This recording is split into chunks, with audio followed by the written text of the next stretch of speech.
So, welcome to a new episode of the Solar Journey. My guest today is Howard Wenger, president of Nextracker, a manufacturer of tracker systems for utility-scale power plants. Welcome, Howard. Great to be here. Thank you, Torsten. Yeah. So, one of Howard's first projects in solar was a PV grid simulation software as part of his master thesis. In general, Howard Wenger he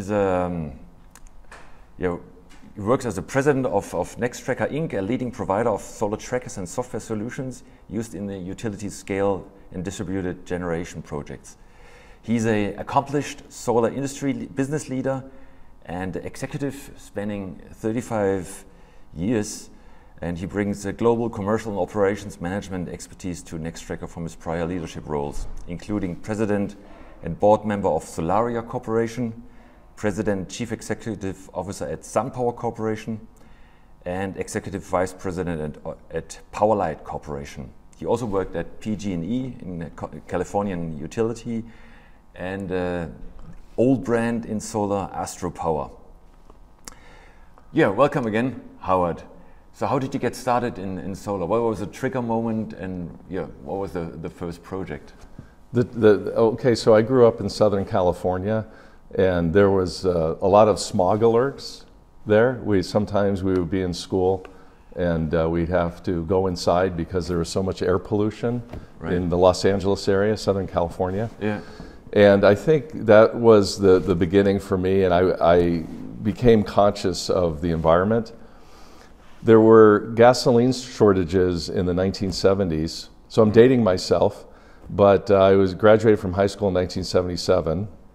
I was in a line waiting for gas because there was the oil embargo by OPEC.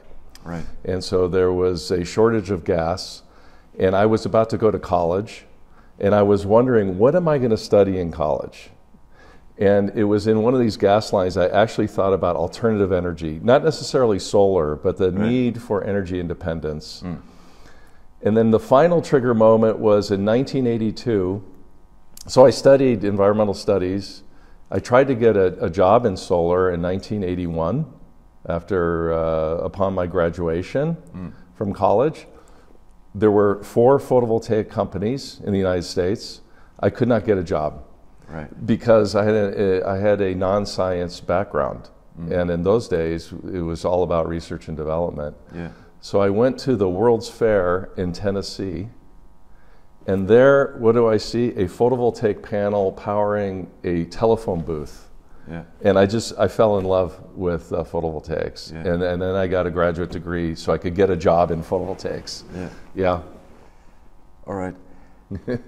Fantastic. I remember these times. I was in Germany. There were weekends where you couldn't drive on the Autobahn, right, to save fuel, right? Right.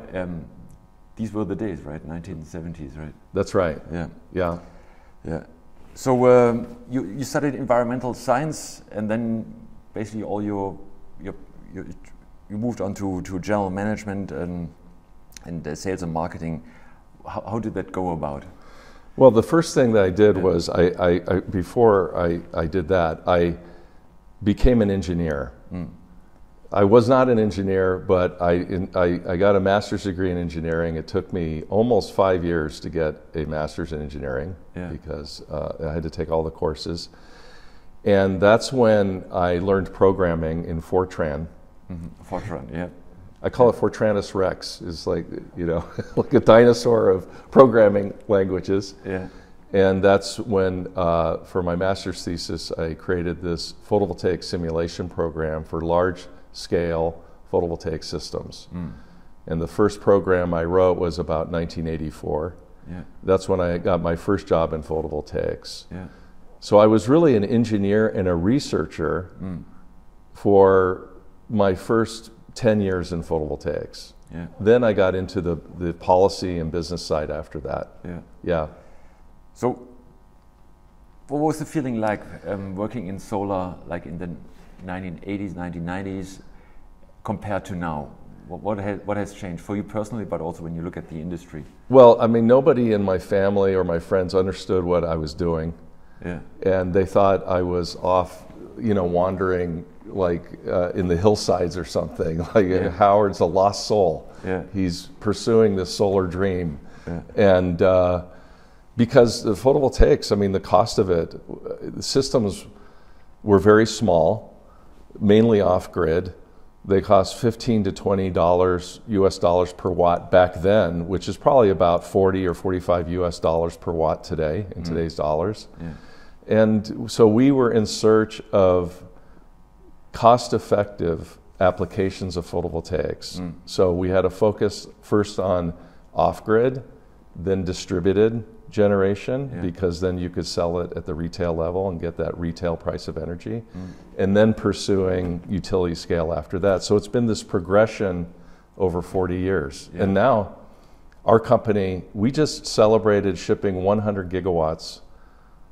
In the company Nextracker was founded in 2013. So we have shipped now cumulative in 11 years 100 gigawatts, which is just an amazing feat, I think, for any company to do. And so it's just been very exciting. Yeah.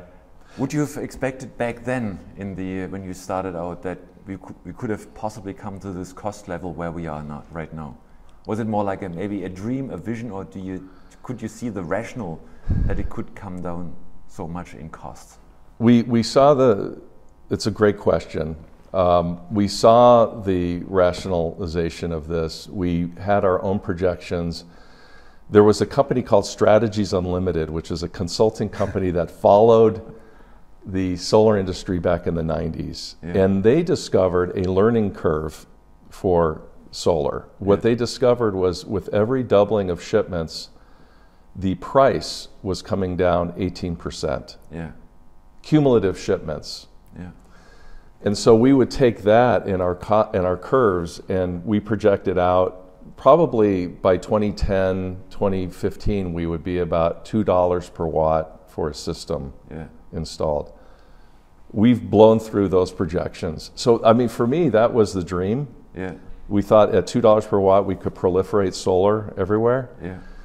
That was the magic number. And now systems are going in for as low as 50 cents US cents per watt, including a substation in places like the Middle East. It's astonishing. It's just amazing, the solar journey we all took, definitely.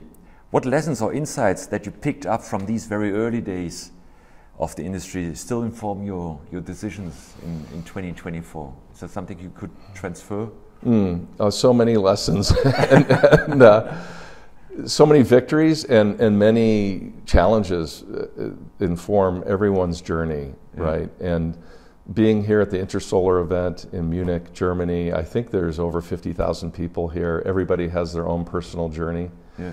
For me, I've always focused on trying to create value. Like, how can I personally add value to whatever it is I'm doing, to the team, to the company, to the organization, to the industry? Like, always, what could I add personally? And that has guided me throughout my career. So it's guided me to go into policy, because the industry really needed to change things like how is energy metered. So I actually ended up co-authoring net metering legislation and driving it in the United States. I really got involved in the first rebate program for solar in the United States, $4.50 per watt rebate in California in 1996. And so it's just always guided me also in helping lead companies. How do you add value? How do you add value? Did you sometimes end up in a corner where you knew there's a gap, nobody's else doing it, so I had to jump in? Then you realized, damn, it's not my someone has to do it, but I don't like it to be in that spot for. I've never experienced that. Oh, right. The gaps have always been so interesting, because everything, first of all, you either are captivated by photovoltaics or you're not. And for me, I'm captivated. Every time I look at a solar cell, and you see that it's the thickness of a human hair or less, and light comes in and power comes out for decades with no pollution and no moving parts. You're like, okay, this is the ultimate energy generation technology. So if that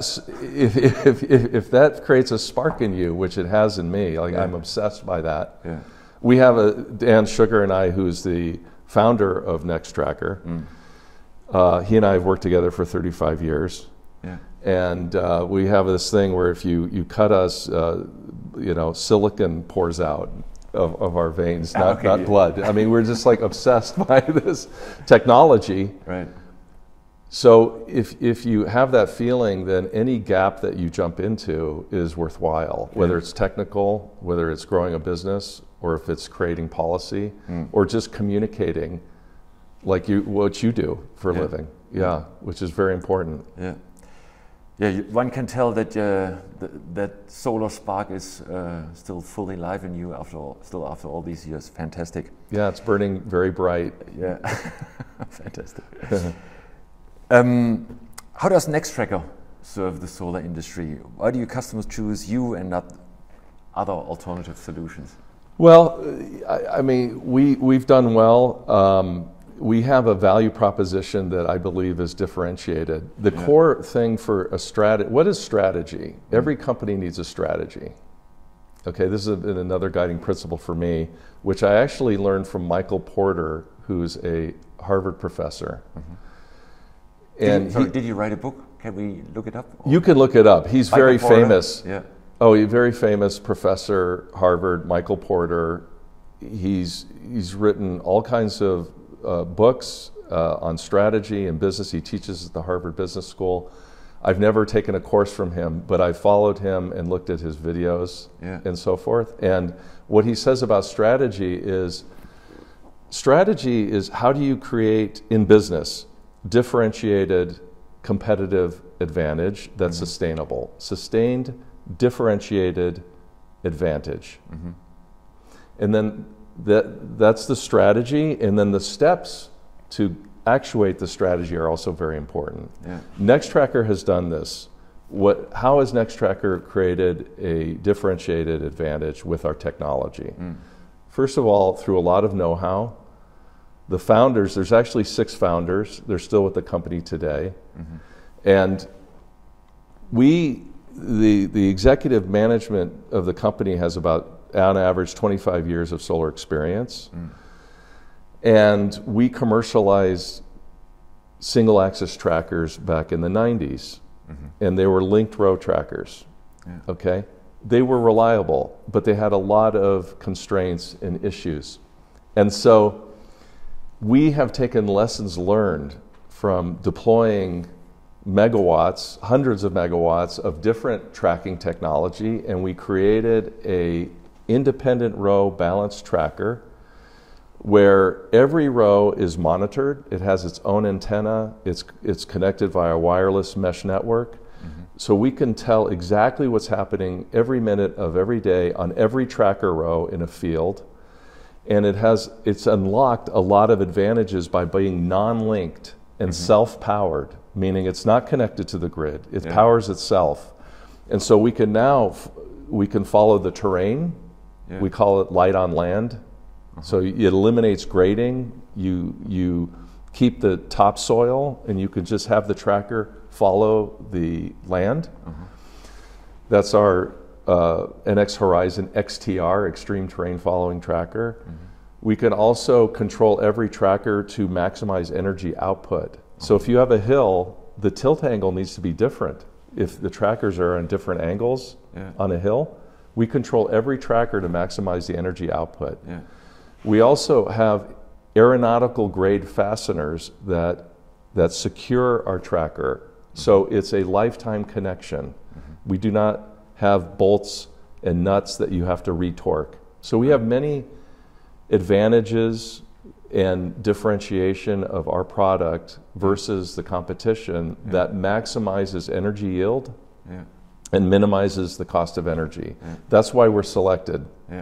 Fantastic. Now we have good competitors. We don't own the whole tracker market. Sure. There's always. But we're proud to have led it the last 8 years, which is great.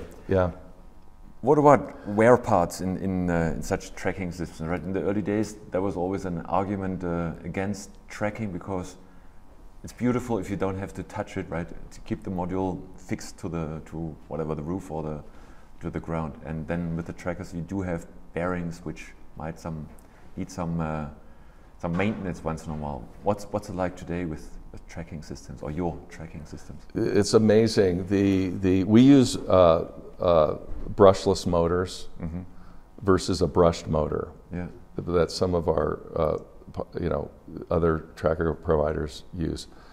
We use certain components like lithium-ion batteries versus a lead-acid battery, which is lower upfront cost. Yeah. But our lithium-ion batteries last, you might have to replace them one time during the life of the project.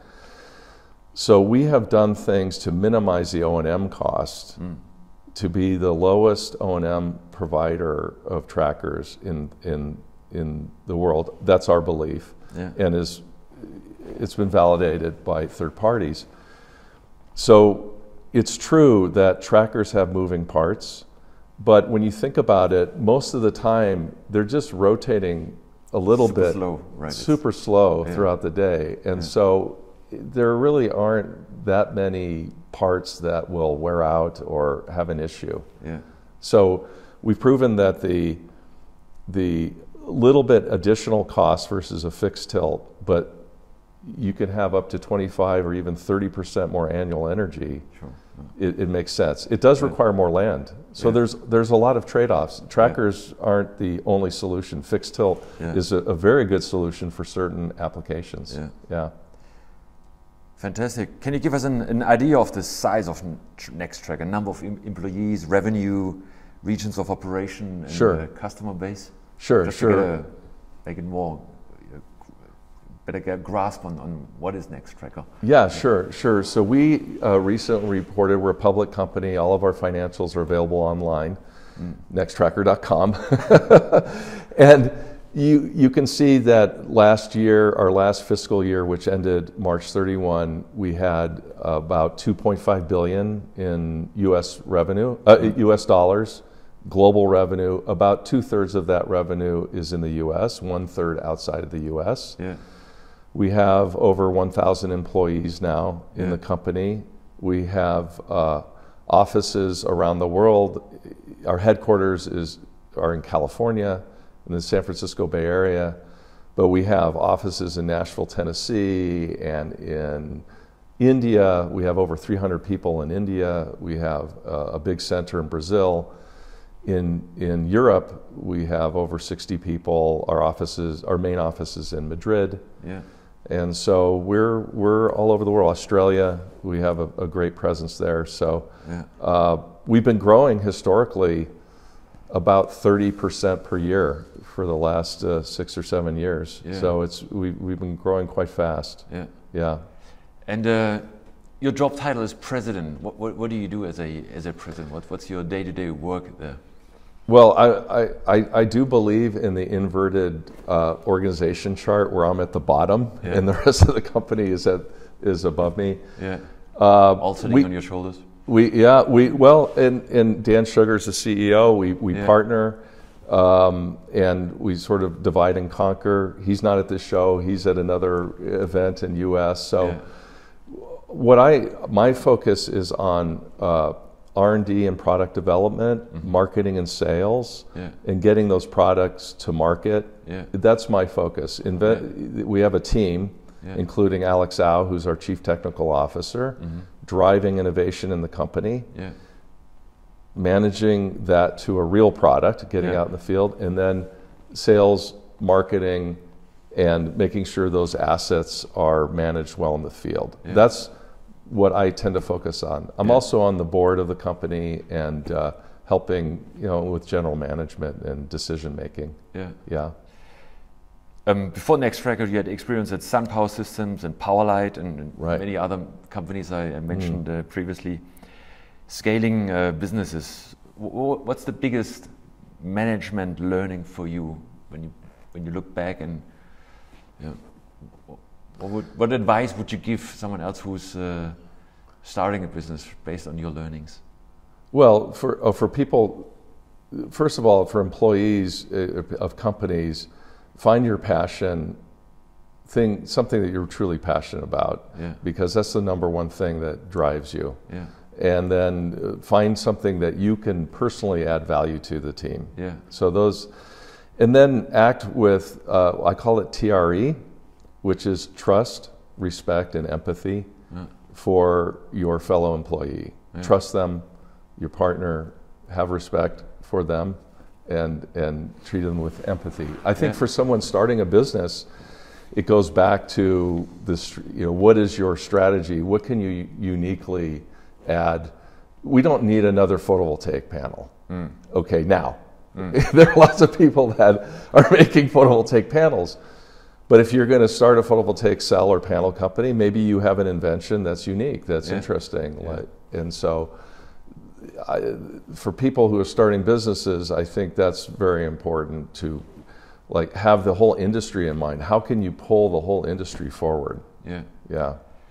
That's on the, let's say, product strategy side. What about the, let's say, management, general management, business management side? What's the most important thing you should bring to the table? Well, I'm quite religious about plan versus actual. So you have a plan, execute to your plan, whether you're in product development or whether you're in sales, in bookings or in revenue, execute to your plan. That's served. We're doing that at Nextracker. We've had, I think, 5 earnings calls, and we're executing to plan. And as a result, we're doing well for our shareholders and for our employees and our customers. So, and then always put the customer first.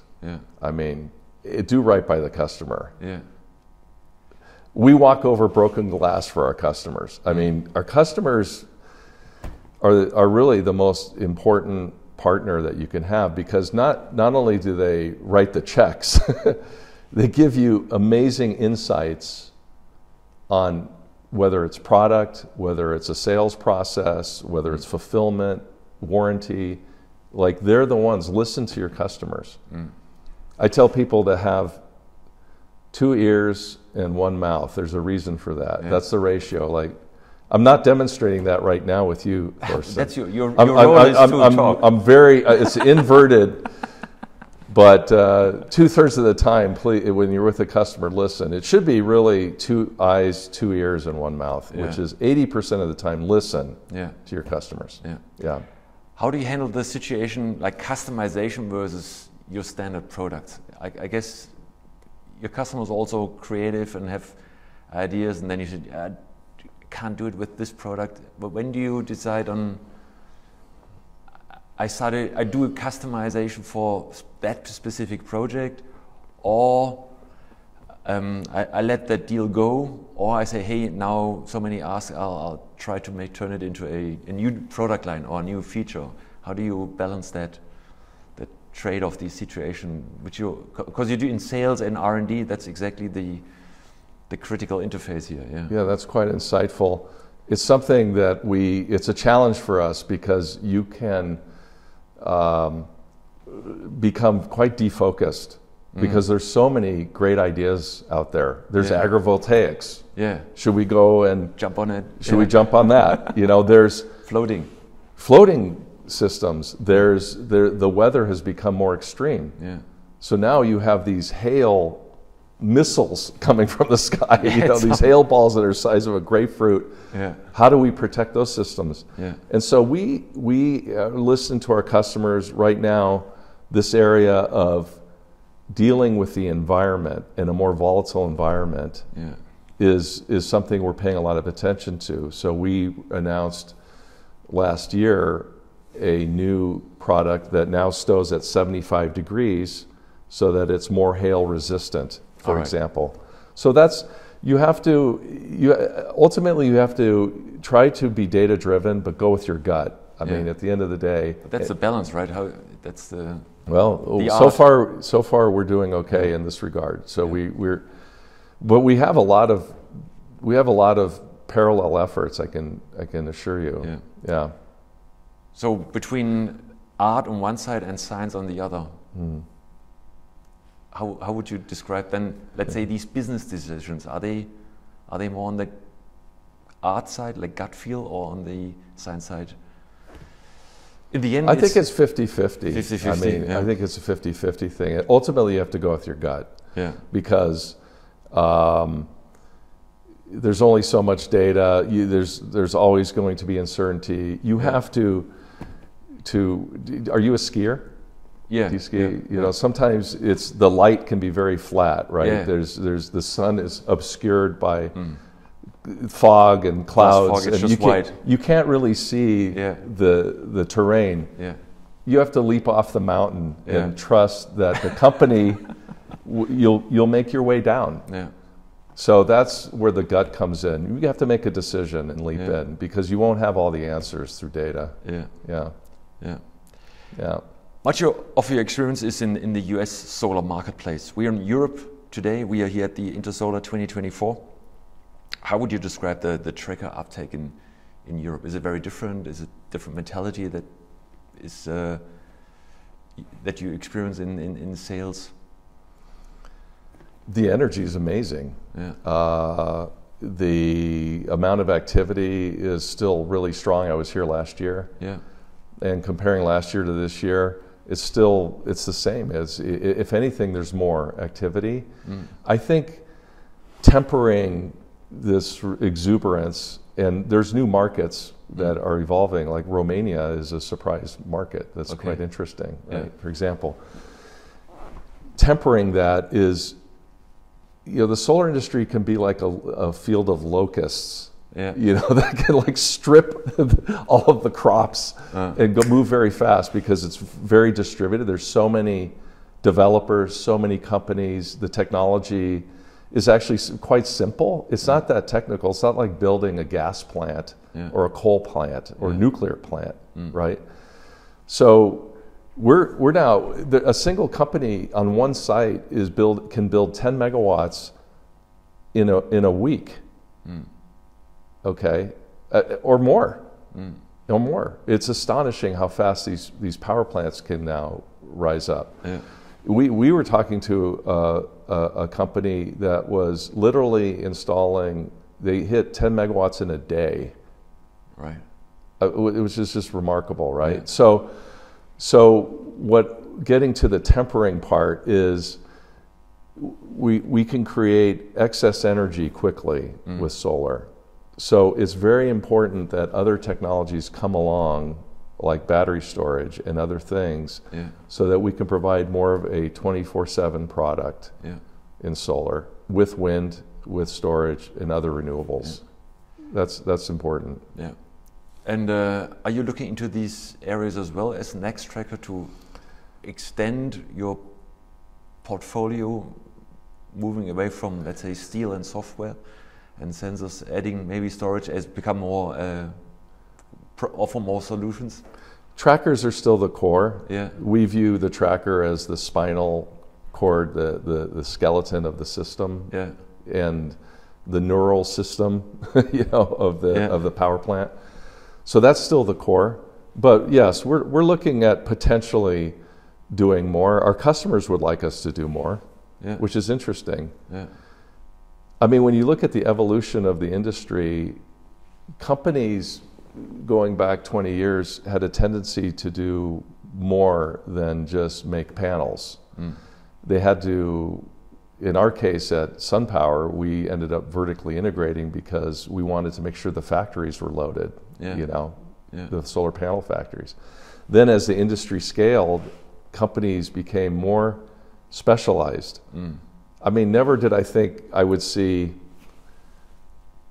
more than 10 tracker companies at a show, right? They're just doing trackers. I mean, that's quite surprising. Yeah.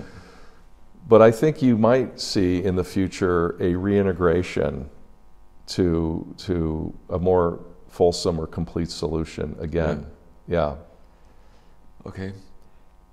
So the industry's evolving all the time. All the time. Yeah. All the time. Yeah. All the time. And sometimes you focus on one part and then you integrate vertically. It just goes. Yeah. It's like almost like a pendulum. Yeah. Goes forth and back. The solar supply chain has been a big topic for discussion in the last few years, right? And you've been very active in localizing production. particularly in the US, locally there, but you also did the same for Australia. How do you see that playing out globally, and what kind of volumes make sense for local production for you? This is interesting because this is also one of these pendulum things, right? Because there was a tendency to have all the manufacturing come from Asia, right? But I mean, before that, it was more local. Like we had factories in different places in the world. There was, I believe that you had association with Q-Cells at some part in your career. Factory in Germany, you know, factories, a fantastic company, still around. Still around. Panwa, still going, which is great. Yeah. But there's a migration to Asia. Now there's more of a localization happening. So for Nextracker, we have over 80 manufacturing facilities around the world. We've enabled over 20 facilities in the US in a very short period of time, 2.5 years. Yeah. Whereas before, 3 years ago, the company was importing just about everything. Now we can hit 100% domestic content in the United States, as an example. Yeah. But we can achieve more than 65% in Europe, local product. Yeah. In Brazil, we have a very high percentage. In Australia, we have a very good percentage. So now it's becoming more localized. In India, over 80% localization. Yeah. So for Nextracker. So the pendulum has come back to. And it makes sense in a way because the pandemic has taught us that logistics can be incredibly disruptive, right? And a big issue. Yeah. So that actually was a catalyst for Nextracker to localize the United States. Oh, okay. Actually was the pandemic. It wasn't the Inflation Reduction Act, although that has accelerated our localization. Yeah. Yeah. Yeah. Talking about Inflation Reduction Act, local production of PV cells and modules is at the core of the discussions we have here at the InterSolar, and also over the last few years for Europe, for the US. So in general, the experience I made, and I guess you also in a way, that it's super hard to compete with Chinese PV cell and module makers. Based on your experience, how do you think efforts to diversify that supply chain, cells and modules, will play out?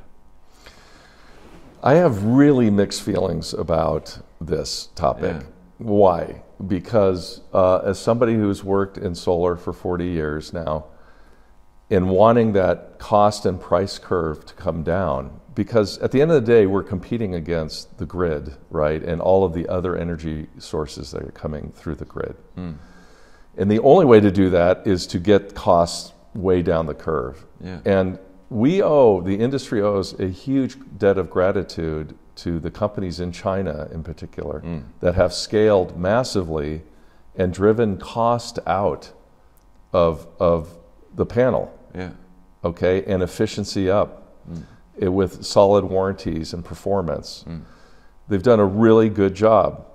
Okay, you can argue about how the government has their role and how that's played out and the impact that they've had. Yeah. It's a different socio-economic paradigm in China.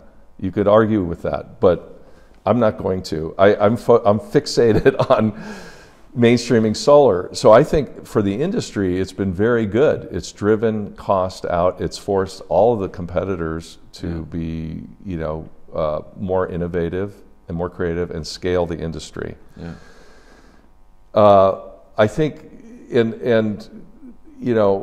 now in the U.S. we have tariffs that are placed on this product, and because the federal government of the United States has decided that it wants to localize solar cell and panel manufacturing in the US. I think this can work, and I think some of the companies, some of the players, global players in solar are coming to the United States to make this work, and I think it can work. So I think with policy, I look at it as a three-legged stool. You have policy, technology, and economics. They work together. And I think other countries can learn from the Inflation Reduction Act of the United States, which is really fast tracking renewables. And it's not for only solar cells and panels. There are incentives for batteries, inverters, the whole value, trackers, the whole value chain. Yeah. Yeah. So there's just decided new tariffs on importing modules to the US. What do you think is the impact on the cost? Right, you stressed that point very strongly. It's all about squeezing out the costs, and in general, but also for your business in the US. Right, will it slow down? I don't think it'll slow down because why? Other U.S. manufacturers are scaling up their factories and providing production, and it's still a competitive situation, although there are a couple of dominant U.S. players that are benefiting from this trade policy in the interim. Yeah. And so that will mean pricing will either be steady or increase some. Yeah. But because of the way the Inflation Reduction Act is with the tax credits for the owner, it can be offset to a degree by these 30% investment tax credit and then the 10% bonus tax credit. So you can get a 40% tax credit that can offset. So if you have a $1 per watt increase, which is absurd, but let's just say that there was a $1 per watt, 40 cents is taken away through this incentive, this increase. So it's buffeted to an extent. So I think there have been dozens and dozens of announcements for new factories in the U.S. and they're going in. The investment's happening. Yeah. So you're not expecting a slowdown of the growth and also not a growth increase in prices. I think it will. I think it's or maybe not helpful. Okay, for growth. Let me put it that way. It will slow it down to a degree, but we'll still grow. Maybe not as fast. Slower. Yeah. And I think the biggest governor is to growth is just the interconnection approvals for these projects. Yeah.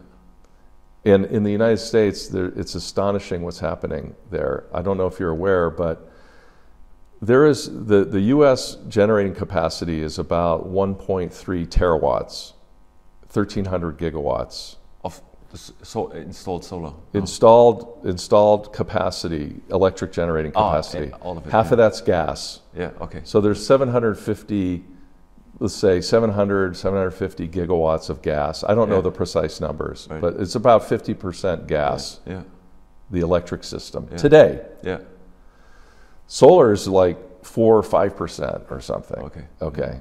And then you have coal and nuclear together, they're about 30%. Yeah. Okay, but when you add up, and wind has, I don't know, maybe 8% or 10%. When you add up all this, it's 1.3 terawatts, 1,300 gigawatts, U.S. generating capacity for electric. The interconnection queue, the wait line to get connected to the grid is about 2.5 terawatts. Right. Double the existing project generation capacity of the United States. Okay. The United States has something like 90 nuclear power plants. Okay. I mean, this is the interconnection queue, 90% of that plus is renewable energy of that queue. Yeah. Solar and storage is 60% of that queue. Yeah. It's astonishing. So how are we going to get these projects interconnected to the transmission system? That's the biggest governor to growth. But it's happening. They're getting connected. Yeah. Our company's grown 30% per year. We're still growing. Yeah. Projects are going through. So what's the bottleneck here? Is it technically the grid, or is it administration like bureaucracy? What's the all of the above? All of the above. It takes it's time to get a permit. The studies that are needed. You could call that bureaucracy, But and then there are technical constraints. The technical constraints have not been reached. However, okay, there's plenty of substations and transmission distribution capacity in a lot of the United States. But there does need to be more transmission installed. There can be reconductoring, which is quite easy to do. Actually, use the existing tower, just put more capacity. So yeah, these things have to happen. Yeah. They will happen. They're happening. Yeah. Excellent. Yeah. A little jump back to Nextracker, or let's say also management. You mentioned earlier you basically you started out as a tracker system company, which is focused on having smart structures based on steel, and then you added more and more software, right? So you kind of moved the company from when I look at it, that's what I would assume, from a engineering company, like hardware engineering company, to a large portion to a software engineering company. Right. Was that any issue? How is there? There was a bit of an issue. I mean, culture? one of the things that we did was we purchased a company called Brightbox that had some AI and machine learning capability. Yeah. This is maybe 5 or 6 years ago. And because we didn't have the technical know-how in the company, so we got some help by buying a company and injecting that DNA into the company. And that has, what we did is we translated that know-how into, we manage every single tracker row, which is like the length of a football field, American or Euro football field, pretty long tracker row. Every row is managed to maximize the energy yield. That's done through software. We call it true capture. And with the advent of panels, the way they, for example, you have a solar panel, electrically, one panel can actually be 2 panels, right? It's split electrically. So we have added to the software something called split boost, where we allow the bottom half to be shaded in certain times of the day and allow the top half to be fully illuminated. So we're optimizing every moment of every day, every row through software. That's one example of how we're using software. And that came in through the company you acquired, or? I mean, that was the start. That helped provide us some of the algorithms and know-how to make that happen. But now we have a fully capable performance team, and they keep evolving the software and what we're doing. What I found surprising as a European or German, that it seems that US American companies are a lot more ready to acquire a different company if they lack the know-how or the market access, right? I think, at least in Germany, I'm German, there's usually the tendency, well, that company is so expensive, we might as well do it ourselves, right? Then you start from scratch. So it's a very different philosophy, I would say, right? Yes. To grow a company in terms of pure growth or adding features and did you observe that yourself, or can you give do you understand why that is? No, but I understand it, and we talk about it. I mean, they call it organic versus inorganic growth, and in a company, and it's a trade-off, right? You can do it organically. You could try to hire the expertise, reroute some of your existing people, get them on a project. But then there's always competing priorities. Sometimes a company has so many competing priorities that they can't really dedicate the resources that are needed to expand their horizons. And that's when, what I've observed in the companies that I've been in, we're like, okay, we're gonna acquire a company because you really try to find a synergy. You really want to find a company that's doing something that you're not doing, but will fit culturally together. And maybe in Germany, I don't know, maybe that's just something, there's a concern or there's an experience that when you bring another company that the culture fit isn't there, or it just doesn't work. Often it doesn't work in the United States. I mean, I think it's like marriages, I don't know what the statistics are, but it's like 50%. 50-50. 50-50. I mean, I think it's like that for companies that buy other companies. And with that different perception of how do you do growth organically or inorganically, in the US there's also a very different approach to value a company, right? in Germany, it's usually like, we just look at the EBIT for the last 2 years, and that's it, right? We pay you the EBIT of the last 3 years. And in the US, it's more like you go about multiples. You look into the future. You look at the people you would acquire. There's a very different approach to valuation of companies, right? Have you observed that as well? And because you're also active as an investor, and that's true. Acting mostly in the US, and maybe you have also looked at the VC landscape in Europe, and maybe you also observed the differences there. Yes, all true. I think that if you're a public company like Nextracker is, you're held to maybe a different standard where the investors in the company, since we're a publicly owned company, anybody can own Nextracker, and so some of the traditional metrics, financial metrics, are important. You know, the multiples that we're paying for this company. We have to pay attention to that, but the more important thing is for us is what is the value proposition of the company we're acquiring. I mean, is it something that's going to truly help us be more differentiated, be a stickier platform where we engender more customer loyalty? Those are more of the, will they match culturally the employees with us? Is there a leadership team that is maniacally driven like we are?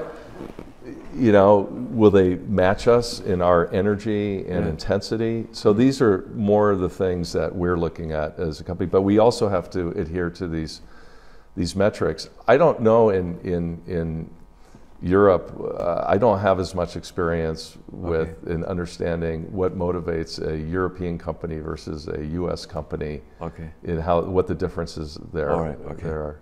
Yeah, I just would say that those big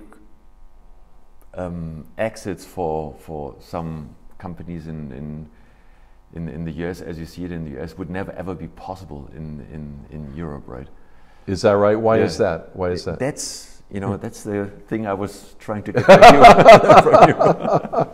So maybe we do some research and meet again. You know, when I was at, it's very different, right? I mean, look at that's one of those iconic examples, right? But for example, WhatsApp, right?